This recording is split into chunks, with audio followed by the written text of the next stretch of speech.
let's take a look at leadership trait theory. Trait theories of leadership focus on personal qualities and characteristics. For personality, comprehensive reviews of the leadership literature organized around the Big Five framework have found extraversion to be the most predictive trait of effective leadership. However, extraversion is perhaps more related to the way leaders emerge than it is related to their effectiveness. Sociable people are more likely to assert themselves in group situations, which can help extroverts be identified as leaders. However, effective leaders do not tend to be domineering. One study found that leaders who scored very high on assertiveness, a facet of extraversion, were less effective than those who were moderately high. Unlike agreeableness and emotional stability, which do not seem to predict leadership, conscientiousness and openness to experience may predict leadership, especially leader effectiveness. Also, achievement striving and dependability were found to be related to effectiveness as a manager. Based on the latest findings, we can say that traits can predict leadership. Also, traits do a better job predicting the emergence of leaders than distinguishing between effective and ineffective leaders. The fact that an individual exhibits the right traits and others consider that person a leader does not necessarily mean they'll be an effective one. Trait theories help us predict leadership, but they don't fully explain leadership. What do successful leaders do that makes them effective? Are different types of leader behaviors equally effective? Behavioral theories, discussed in upcoming courses, help us to define the parameters of leadership. Behavioral theories of leadership propose that specific behaviors differentiate leaders from non-leaders. The most comprehensive behavioral theories of leadership resulted from the Ohio State studies, which sought to identify independent dimensions of leader behavior. Beginning with more than 1,000 dimensions, the studies narrowed the list to the two that substantially accounted for most of the leadership behavior described by employees: initiating structure and consideration. Initiating structure is the extent to which a leader defines and structures their roles and those of the subordinates to facilitate goal attainment. It includes behaviors and attempts to organize work relationships, and goals. A leader high in initiating structure is someone who assigns followers particular tasks, sets definitive standards of performance, and emphasizes deadlines. Consideration is the extent to which a leader has job relationships that are characterized by mutual trust, respect for employees' ideas, and regard for their feelings. Most of us want to work for considerate leaders. When asked to indicate what most motivated them at work, 66% of U.S. employees surveyed mentioned appreciation. The results of behavioral leadership theory studies have been fairly positive. Both consideration and initiating structure were found to be related to leader and group performance. Fred Fiedler developed the first comprehensive contingency model of leadership. The Fiedler contingency model proposes that group performance depends on the proper match between the leader's style and the degree to which the situation gives the leader control. According to this model, the individual's leadership style is assumed to be stable or permanent. The Least Preferred Coworker (LPC) questionnaire identifies whether a person is task-oriented or relationship-oriented by asking respondents to think of all the coworkers they've ever had and describe the one they least enjoyed working with. If you describe this person in favorable terms, a high LPC score, you're relationship-oriented. If you see your least preferred coworker in unfavorable terms, you're primarily interested in productivity and are task-oriented. After finding a score, a fit must be found between the organization's situation and the leader's style for there to be leadership effectiveness. We can assess the situation in terms of 3 contingency or situational dimensions. Leader-member relations is the degree of confidence, trust, and respect that members have in their leader. Task structure is the degree to which job assignments are regimented, that is, structured or unstructured. Position power is the degree of influence a leader has over power variables such as hiring, firing, discipline, promotions, and salary increases. According to the model, the higher the task structure, the more procedures are added, and the stronger the position power, the more control the leader has. Studies testing the overall validity of the Fielder model were initially supportive, but the model hasn't been studied much in recent years. While it provides some insights that we should consider, its strict practical application is problematic. Situational leadership theory focuses on followers. It says that successful leadership depends on selecting the right leadership style contingent on the follower's readiness, the extent to which followers are willing and able to accomplish a specific task. A leader should choose one of four behaviors depending on follower readiness. If followers are unable or unwilling to do the task, the leader needs to give clear and specific directions. If they're unable but willing, the leader needs to display a high task orientation to compensate for followers' lack of ability, and high relationship orientation to get them to accept the leader's desire. If followers are able but unwilling, the leader needs to use a supportive and participative style. If they're both able and willing, the leader doesn't need to do much. SLT has an intuitive appeal. It acknowledges the importance of followers and builds on the logic that leaders can compensate for followers' limited ability and motivation. Yet research efforts to test and support the theory have generally been disappointing. Despite its intuitive appeal and wide popularity, any endorsement must be cautious for now. Path goal theory extracts elements from the research on the expectancy theory of motivation. Path goal theory suggests that it's the leader's job to provide followers with information, support, or other resources necessary to achieve goals. The theory predicts the following. Directive leadership yields greater employee satisfactions when tasks are ambiguous or stressful than when they're highly structured and well laid out. Supportive leadership results in high employee performance and satisfaction when employees are performing structured tasks. Directive leadership is likely to be perceived as redundant among employees with high ability for considerable experience. Like SLT, path goal theory has an intuitive appeal, especially from a goal attainment perspective. The theory can be adopted cautiously from application, but it is a useful framework in examining leadership. The leader participation model relates leadership behavior to subordinate decision making. Like path goal theory, it says that leader behavior must adjust to reflect the task structure, but it does not cover all leadership behaviors and is limited to recommending what types of decisions might be best made with subordinate participation. It lays the groundwork for the situations in leadership behavior most likely to elicit acceptable forms for subordinates.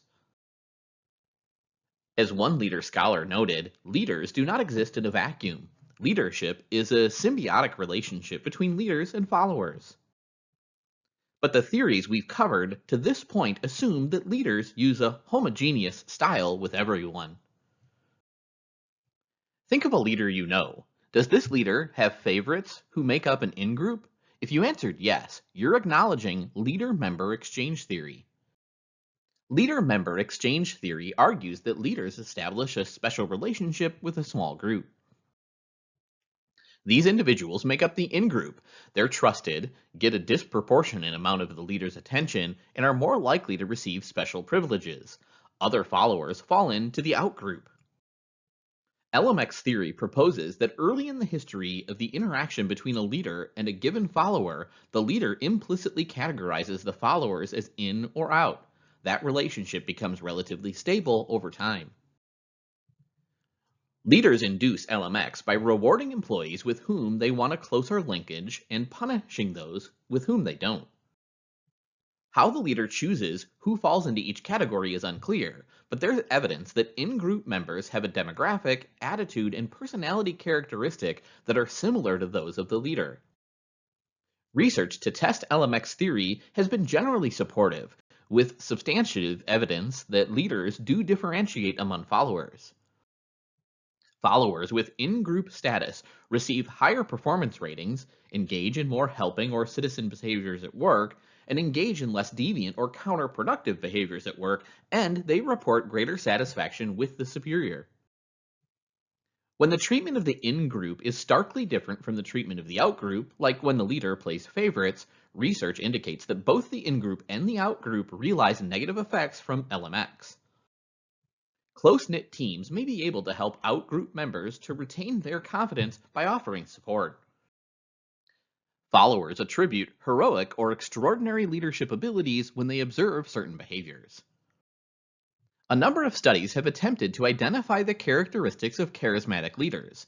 They have a vision, they're willing to take personal risks, are sensitive to their followers' needs, and have confidence that their vision could be achieved.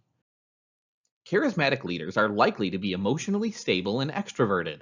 Although these traits are most likely to influence charismatic leadership behavior in stressful, fast-changing environments.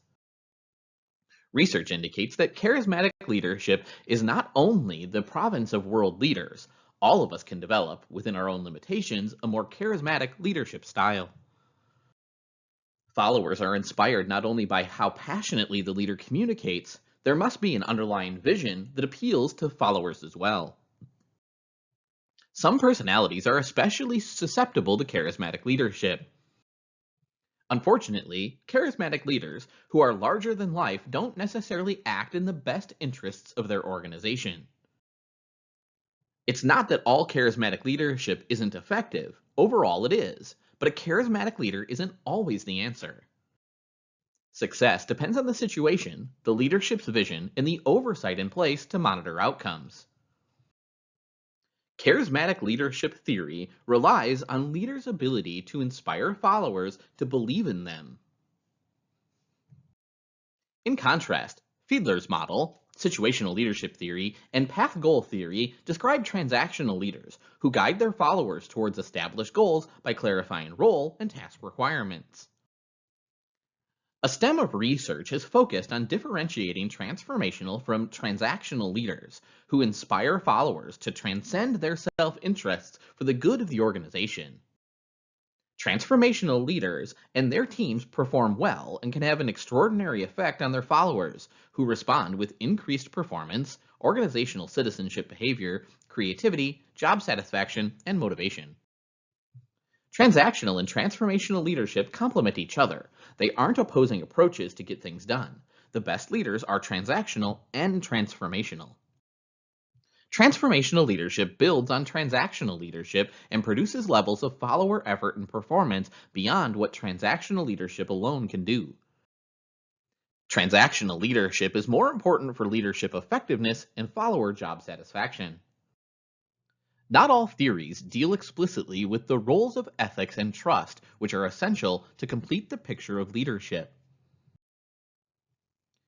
These, and the theories we've discussed in earlier courses, are not mutually exclusive ideas. A transformational leader may also be a responsible one.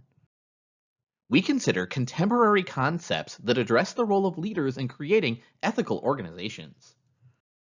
Authentic leadership focuses on the moral aspects of being a leader. Authentic leaders know who they are and what they believe in, and they act on those values and beliefs openly and candidly. Their followers consider them ethical people and trust them as a result.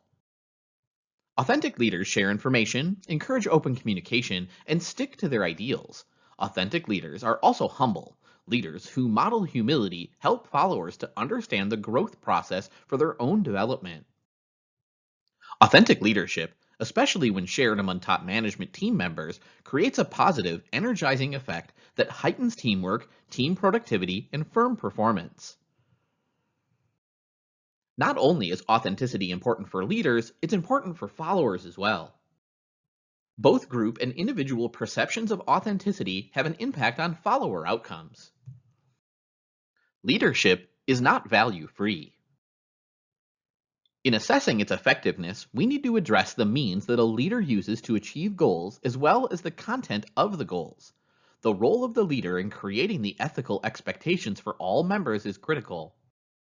Leaders rated as highly ethical tend to be evaluated very positively by their subordinates, who are also more satisfied and committed to their jobs and experience less strain and turnover in tension. Ethical leaders also increase group awareness of moral issues, increase the extent to which the group is willing to speak about ethical issues, and raise their empathetic concerns for others. Ethical and charismatic leadership intersect at a number of junctures. To integrate ethical and charismatic leadership, scholars have advocated the idea of socialized charismatic leadership, conveying other centered, not self centered values through leaders who model ethical conduct. Because top executives set the moral tone for an organization, they need to set high ethical standards, demonstrate them through their own behavior, and encourage and reward integrity in others while avoiding abuses of power. For ethical leadership to be effective, it's not enough for the leader to simply possess high moral character. Leaders must be willing to express their ethical beliefs and persuade others to follow their standards. To convey their beliefs, leaders should learn to express their moral convictions in statements that reflect values shared with their organization's members. Leaders can build on this foundation of trust to enhance a sense of unity and create buy-in from followers. Most people think that leaders should be held accountable for their actions. Leaders must balance many and conflicting stakeholder demands. The first demand is for strong financial performance. Leaders are probably terminated more often for missing this goal than for any other factor combined. Leaders balance the extreme pressure for financial performance with the desire that most leaders should act ethically, even when there's no formal accountability. Ethical leadership is a relatively new area of research attention.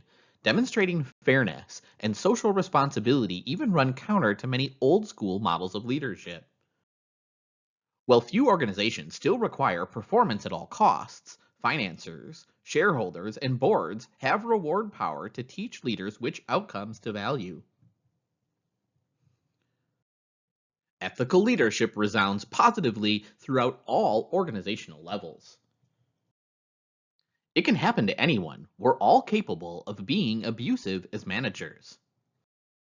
Although not a form of leadership in all cases, abusive supervision refers to the perception that a supervisor is hostile in their verbal and nonverbal behavior. A recent review suggests that several factors are related to abusive supervision. Although some personality traits such as agreeableness and conscientiousness appear to be negatively but weakly associated with perceptions of abusive supervision, negative effect is strongly linked with it. The same review also suggests that abusive supervision comes with dire consequences. First and foremost, abusive supervision negatively affects health. It leads to increased depression, emotional exhaustion, and job tension perceptions. It also leads to decreases in organizational commitment, job satisfaction, and perceived organizational support, along with increase in work-family conflict. It can adversely affect employee performance and other employee behaviors. When employees are the victims of abusive supervision, they tend to lash out by engaging in deviant behaviors, and then the supervisor continues to be abusive to the employees in retaliation. When it comes to the experience of being a victim of abusive supervision, your personality and coping strategies matter. Conscientious employees tend to be able to cope with the abusive better, as are employees who cope by avoiding. Servant leadership is a style marked by focusing on opportunities to help followers grow and develop. Charismatic behaviors include listening, empathizing, persuading, accepting stewardship, and actively developing followers' potential. Because servant leadership focuses on serving the needs of others, research has focused on its outcomes as well as well-being of followers. Servant leadership may be more prevalent and effective in certain cultures. Trust is a psychological state that exists when you agree to make yourself vulnerable to another person. Although you aren't completely in control of the situation, you're willing to take a chance that the other person will come through for you. Trust is a primary attribute associated with leadership.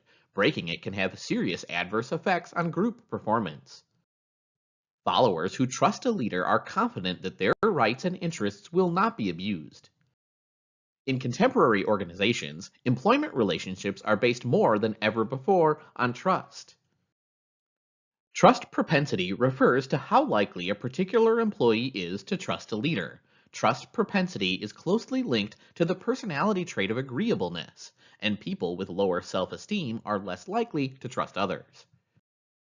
In individualist societies, one might expect that a paternalistic leadership will rankle many employees who prefer not to see themselves as part of a hierarchical family work group. Employees in individualist cultures may build trust along dimensions of leadership support and consistency. A mentor is a senior employee who sponsors and supports a less experienced employee, sometimes called a protege. Successful mentors are good teachers. They present ideas clearly, listen well, and empathize with proteges' problems.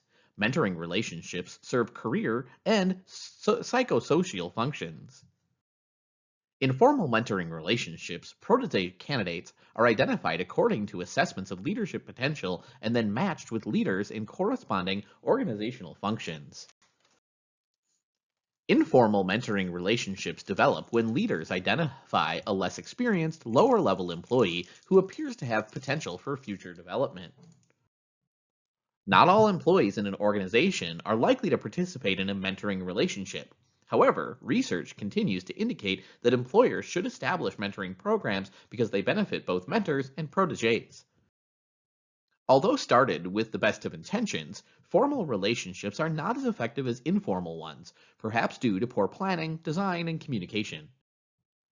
Mentors must see the relationship as beneficial to themselves and to the protege, and the protege must have input into the relationship. Mentors may be effective not because of the functions they provide, but because of the resources they can obtain. A mentor connected to a powerful network can build relationships that will help the protege advance. While mentoring can have an impact on career success, ability and personality are more important. In the 1500s, people ascribed all events they didn't understand to God. Why did the crops fail? God. Why did someone die? God. Now our all-purpose explanation is leadership. This may be an astute observation from management consulting, but of course, much of an organization's success or failure is due to the factors outside of the influence of leadership. Sometimes it's a matter of being in the right or wrong place at a given time. The attribution theory of leadership says that leadership is merely an attribution people make about others. We attribute the following to leaders: intelligence, outgoing personality, strong verbal skills, aggressiveness, understanding, and industriousness. At the organizational level, we tend, rightly or wrongly, to see leaders as responsible for both extremely negative and extremely positive performance. Perceptions of leaders by their followers strongly affect leaders' ability to be effective. We also make demographic assumptions about leaders. When identical leadership situations are described, but leaders' race is manipulated, white leaders are rated as more effective leaders than other racial groups. One large-scale summary found that many individuals hold stereotypes of men as having more leader characteristics than women, although, as you might expect, this tendency has decreased over time. Attribution theory suggests that what is important is projecting the appearance of being a leader. One theory of leadership suggests that in many situations, leaders' actions are irrelevant. Experience and training are among the substitutes that can replace the need for a leader's support or ability to create structure. Organizational characteristics, such as explicit formalized goals, rigid rules and procedures, and cohesive work groups, can replace formal leadership, while indifference to organizational rewards can neutralize its effects. Neutralizers make it impossible for leader behavior to make any difference to follower outcomes. Sometimes the difference between substitutes and neutralizers is fuzzy. If I'm working on a task that's intrinsically enjoyable, theory predicts leadership will be less important because the task provides motivation. But does that mean intrinsically enjoyable tasks neutralize leadership effects, substitute for them, or both? Another problem is that while substitutes for leader matter to performance, that doesn't necessarily mean leadership doesn't matter. Leadership is simply another independent variable that affects employee performance. Filling management positions is an exercise in the identification of effective leaders. You might begin by reviewing the knowledge, skills, and abilities needed to do the job effectively. Personality tests can identify traits associated with leadership, extraversion, conscientiousness, and openness to experience by way of example. High self monitors are better at reading situations and adjusting their behavior accordingly. Candidates with high emotional intelligence should have an advantage, especially in situations requiring transformational leadership. Broad experience is a poor predictor of leader effectiveness, but situation specific experience is relevant. Often, organizations spend little time on leadership succession and are surprised if it turns out poorly. Organizations spend billions of dollars on leadership training and development. These efforts take on many forms, from $50,000 executive leadership programs offered by universities such as Harvard to sailing trips with Outward Bound program. Leadership training is likely to be more successful with high self monitors. Such individuals have the flexibility to change their behavior. Leaders can be taught skills such as trust building, mentoring, and situational analysis. They can learn how to evaluate situations, modify them to match their style, and assess which behaviors might be most effective. The effectiveness of leadership training seems to hinge much more on outside characteristics than other types of training that are more closed or technical, such as computer software skill training. Research also indicates that leaders should engage regularly in reviewing their leadership after key organizational events as part of their development. Finally, leaders can be trained in transformational leadership skills that have bottom line results.